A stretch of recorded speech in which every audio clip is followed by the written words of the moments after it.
Hi friends, this is Shanet. Welcome back our channel. మన ఛానల్ని చూసిన ప్రతి ఒక్కరు ఒక చిన్న లైక్ అయితే ఇచ్చుకోండి. ఈ వీడియో ఎంతోమందికి షేర్ అవుతుంది. సో ప్రతి ఒక్కరు ఒక చిన్న లైక్ అయితే ఇచ్చుకోండి. మనమైతే ఈ వీడియోలో RRB railway recruitment board release చేసిన బిగ్ నోటిఫికేషన్ 11,127 పోస్టులకి నోటిఫికేషన్ రిలీజ్ చేయడం అయితే జరిగింది.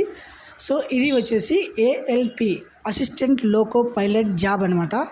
దీనికి క్వాలిఫికేషన్ వచ్చేసి 10th క్లాస్ ప్లస్ ITI చదివిన వారు మరియు డిప్లొమా చదివిన వారు, బీటెక్ చదివిన వారు దీనికి మీరు అప్లై చేసుకోవచ్చును. ఇందులో వచ్చేసి మనం ఇప్పుడైతే డేట్స్, తర్వాత మెడికల్ స్టాండర్డ్స్, ఏజ్, ఫీజు ఎంత పే చేయాలి, CBT 1 ఎలా ఉంటుంది, 2 ఎలా ఉంటుంది, తర్వాత మీరు ఎలా ఆన్లైన్లో అప్లై చేసుకోవాలి, లాస్ట్ డేట్ ఎప్పుడు, దీనికి ఏమేమి సబ్మిట్ చేయాలనేది ఒకసారి చూద్దామండి. సో ఆన్లైన్ అప్లికేషన్ అయితే 15/5/2026 నుంచి స్టార్ట్ కావడం అయితే జరిగింది. ఇది వచ్చేసి క్లోజ్ అంటే completed online application last date వచ్చేసి 14/6/2026 అనమాట. అంటే జూన్ 14వ తారీఖు లాస్ట్ డేట్ అనమాట. ఇందులో వచ్చేసి మీరు ఫీజు పేమెంట్ ఏమైనా పని చేయకపోతే 16వ తారీఖు వరకు మీరు ఫీజు పే అయితే చేసుకోవచ్చును. తర్వాత మీ అప్లికేషన్లో ఏమైనా మాడిఫికేషన్, ఏమైనా మిస్టేక్ చేసి ఉంటే 17/6 నుంచి 26/6 వరకు మీ అప్లికేషన్ కరెక్షన్ చేసుకోవచ్చు అనమాట. తర్వాత చూడండి, అసిస్టెంట్ లోకో పైలట్ వచ్చేసి పే స్కేల్ లెవెల్ 2 ఉంటుంది. NCL వచ్చేసి 19,900 నుంచి స్టార్ట్ కావడం అయితే జరుగుతుంది. తర్వాత మెడికల్ స్టాండర్డ్ వచ్చేసి A1 ఉండాలి. ఏజ్ వచ్చేసి 1/7/26 నాటికి 18 సంవత్సరాలు నిండాలి. 30 సంవత్సరాల వరకు అప్లై చేసుకోవచ్చు అనమాట. టోటల్ వేకెన్సీస్ వచ్చేసి 11,127 అనమాట. తర్వాత దీనికి సంబంధించి సడలింపు కూడా ఉంటుంది, దాని గురించి కూడా మాట్లాడదామండి మనము. నెక్స్ట్ వచ్చేసి ఇందులో మీరు ఒకసారి చూడండి, ఫిజికల్ స్టాండర్డ్ ఎలా ఉండాలంటే A1 అనేది చెప్పినాము కదా మనము. ఈ A1లో వచ్చేసి distant vision 6/6.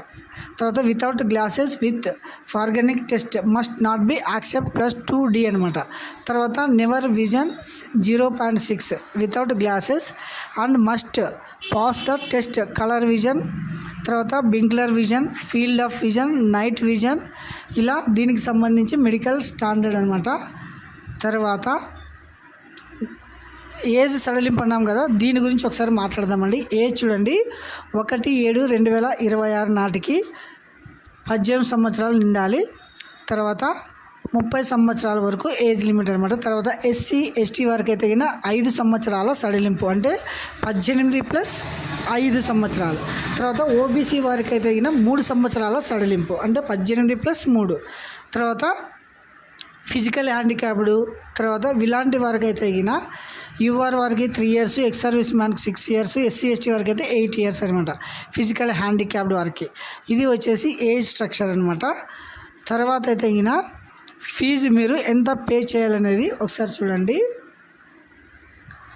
For all candidate accepts వచ్చేసి 500, అంటే BC వారు, OC వారు, EWS వారు వీరంతా 500 పే చేయాల్సి ఉంటుందన్నమాట. ఇందులో మీకు 400 రూపీస్ రిటర్న్ రావడం జరుగుతుంది ఎగ్జామ్ కంప్లీట్ అయిన తర్వాత. నెక్స్ట్ వచ్చేసి SC ST, ex service man, female, transgender, తర్వాత EBC వీరందరికీ 250 రూపాయలు పే చేయాల్సి ఉంటుందన్నమాట. సో ఈ అమౌంట్ అయితే మీకు ఎగ్జామ్ తర్వాత రీఫండ్ కావడం అయితే జరుగుతుంది.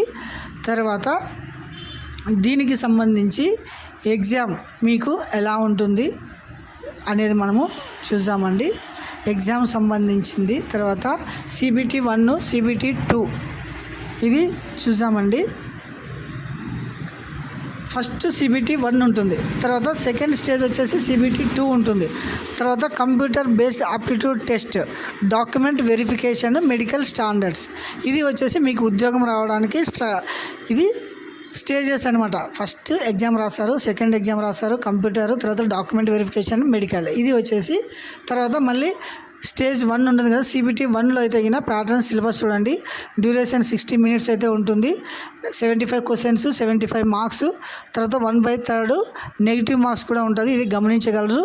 కాబట్టి ప్రతి ఒక్కరు ఈ మిస్టేక్ చేయకోకుండా మీరు ఎగ్జామ్ రాసేటప్పుడు జాగ్రత్త వహించండి. తర్వాత స్టేజ్ 2 వచ్చేసి తర్వాత సేమ్ షార్ట్ లిస్ట్ క్యాండిడేట్స్కి CBT 2 ఉంటుంది. తర్వాత మెడికల్ స్టాండర్డ్ ఉంటుందన్నమాట. తర్వాత దీనికి సంబంధించిన తర్వాత సిలబస్ ఇది వచ్చేసి సిలబస్ ఫలో వేరియేషన్ ట్రేడ్, మీరు ఏ ట్రేడ్కి సంబంధించిన ఆ ట్రేడ్కి సంబంధించి సిలబస్ అయితే ఉంటుంది.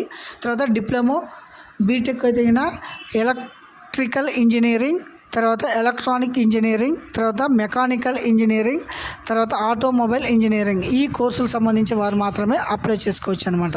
ఇది వచ్చేసి నెక్స్ట్ మీరు దీన్ని ఎలా అప్లై చేసుకోవాలనేది వచ్చేసి మనం చూద్దామండి. ఫస్ట్ క్రియేట్ అకౌంట్ చేసుకోవాలి, తర్వాత RRB సెలెక్ట్ చేసుకోవాలి, తర్వాత అప్లై చేసుకోవాలన్నమాట.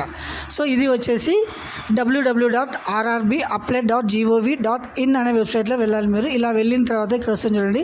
ఆల్రెడీ మీకు అకౌంట్ ఉంటే కింద లాగిన్ విత్ ఆధార్ అనేది కొట్టాలి. లేదు మేము ఫ్రెష్గా అప్లై చేస్తున్నామంటే కింద క్రియేట్ ఆన్ అకౌంట్ ఇది చేసిన తర్వాత ఇలా రావడం జరుగుతుంది. ఇందులో వచ్చేసి ఇండియా, తర్వాత పేరు సెకండ్ టైం ఎంటర్ చేయాలి, తర్వాత డేట్ ఆఫ్ బర్త్, జెండరు, తర్వాత father name, mother name, email ID, phone number, మీరైతే ఒక పాస్వర్డ్ సెట్ చేసుకోవాల్సి ఉంటుందన్నమాట.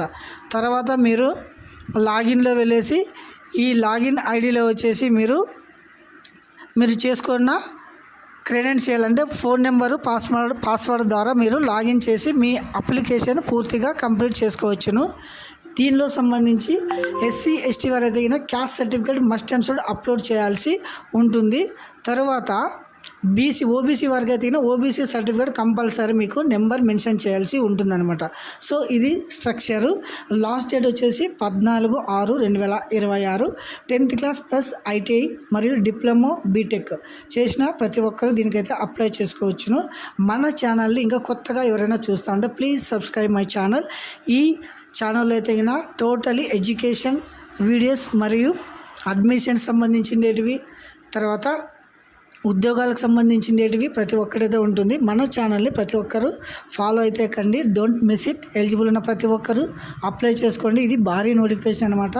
తర్వాత అప్రెంటిస్ చేసిన వాళ్ళకి అయితే మంచి అవకాశము.